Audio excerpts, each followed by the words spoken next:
जब आपके पास अक्षय कुमार, परेश रावल, तब्बू, राजपाल यादव, जोशी और हो सकता है इसके अंदर विद्या बालन भी होने वाली है और कुछ ऐसे मंझे हुए कलाकार हैं थिएटर के, असरानी साहब भी हैं, वो मतलब अपने अपने रोल में ऐसा इंपैक्ट डालते हैं ना, तो आपकी भाई छोटे छोटे जो करेक्टर होते हैं ना वो भी इतना बड़ा इंपैक्ट डाल जाते हैं। जो आपकी छोटा सीन होता है जिसका फोकस आपके बड़े कलाकारों पे नहीं होता, फिर वो भी इंपॉर्टेंट बन जाता है। ऐसा सिर्फ और सिर्फ एक डायरेक्टर कर सकता है जिसका नाम है प्रियदर्शन। अब प्रियदर्शन अपनी ड्रीम टीम के साथ वापस आ रहे हैं और उस जॉनर में आ रहे हैं जो जॉनर उन्होंने पैदा किया था, जिसके वो जनक हैं, जो बहुत पहले लेकर आए थे। और उसके बाद इस जॉनर ने इतनी वाहवाही और इतना पैसा लूटा कि इस जॉनर की एक अलग से फैन बेस बन गया कि भाई साहब हॉरर कॉमेडी आ रही है तो हॉरर कॉमेडी है तो भाई जाएंगे ही जाएंगे, क्योंकि ये एक ऐसा जॉनर है जो पूरा परिवार एक साथ थिएटर में उठकर जाता है। क्योंकि इसमें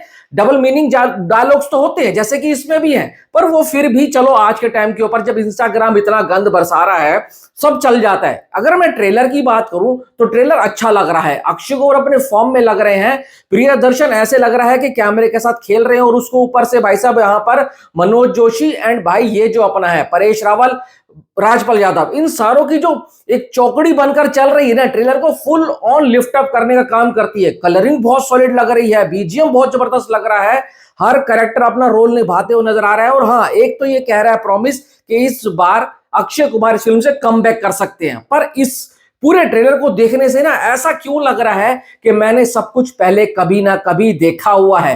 प्रियदर्शन साहब हर एंगल में कहीं ना वही भूल भुलैया वाली वाइब देते हुए नजर आ रहे हैं। एक तो इन्होंने जो पूरा महल है, जो जहां पर इन्होंने जाकर शूटिंग करी है ना, वही सेम महल है, वही सेम शॉट है, इवन उसका पेंट तक वही हो रखा है जो पुरानी वाइब कहीं ना कहीं दे रहा है। तो हो सकता है इस बार प्रियदर्शन साहब ने जान करके ही करा हो, क्योंकि जो जब हम एक छोटे से बंदे जो मूवी देखने वाले हैं वो ये सब चीजें महसूस कर सकते हैं, तो इतने बड़े बड़े गुणी कलाकारों ने ये महसूस नहीं करा होगा। तो हो सकता है सब चीजें जानकर करी जा रही हैं नॉस्टैल्जिया फील देने के लिए, कि इस बार हम आपको नॉस्टैल्जिया के नाम पर ही थिएटर में खींच कर लाएंगे। पर जब आप थिएटर में आओगे तो कुछ ना कुछ आपको अलग तो देखने को मिलने वाला है। अब वो सुर की जो कहानी होने वाली है वो क्या होगा कुछ अभी नहीं कह सकते, पर इतना कह सकता हूं इस बार इन्होंने भी दांव खेला है और अच्छी खासी रिलीज डेट मिल चुकी है। अब इनको अब कोई ये नहीं कह सकता आगे बड़ी फिल्म थी, पीछे ऐसे है वैसे, 2-3 बार अपने मन पसंद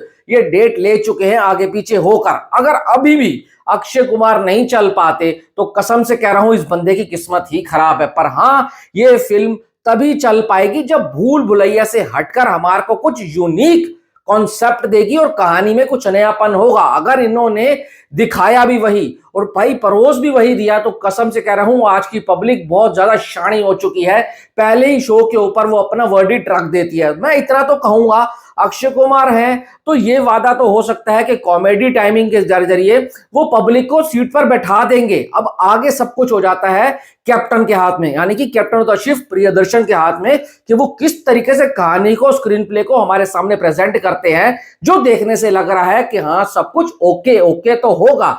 बाकी थिएटर में जाने में पता लगेगा जब पिक्चर आएगी। मैं अभी कह सकता हूं कि हाँ, इसको देखने के बाद ये कह सकता हूं कि हाँ ठीक ठाक सी ओपनिंग लग सकती है, पर कितना लंबा चलेगी, कितना पैसा कमाएगी, वो इसके पहले शो के बाद होगा। भूत भूत भाई मेरे को समझ नहीं आ रहा, भूत की मां की ऐसी की तैसी, क्योंकि अब है ना वो हॉरर तो रह नहीं जाता, कॉमेडी भाई रिपीट में मोड में जाती हुई लगती है, जो कि इस ट्रेलर में भी कहीं ना कहीं मुझे लगते हुए नजर आ रहा है। कुछ डायलॉग अच्छे जाते हैं, कुछ डायलॉग लैंड होते हैं, कुछ लोग नहीं लैंड होते, कुछ लोग तो ऐसे हैं कि इस पे हंसना था। वो सब चीजें इस ट्रेलर में भी हमारे को देखने को मिलती हैं। बाकी आप बताओ आपको कैसा लगा। मेरे लिए ठीक ठाक था, पर मैं फिल्म का जरूर वेट करूंगा, अभी से मैं कुछ अपना बता नहीं सकता हूं। आपकी राय जरूर चाहिए कमेंट बॉक्स में। Thanks for watching.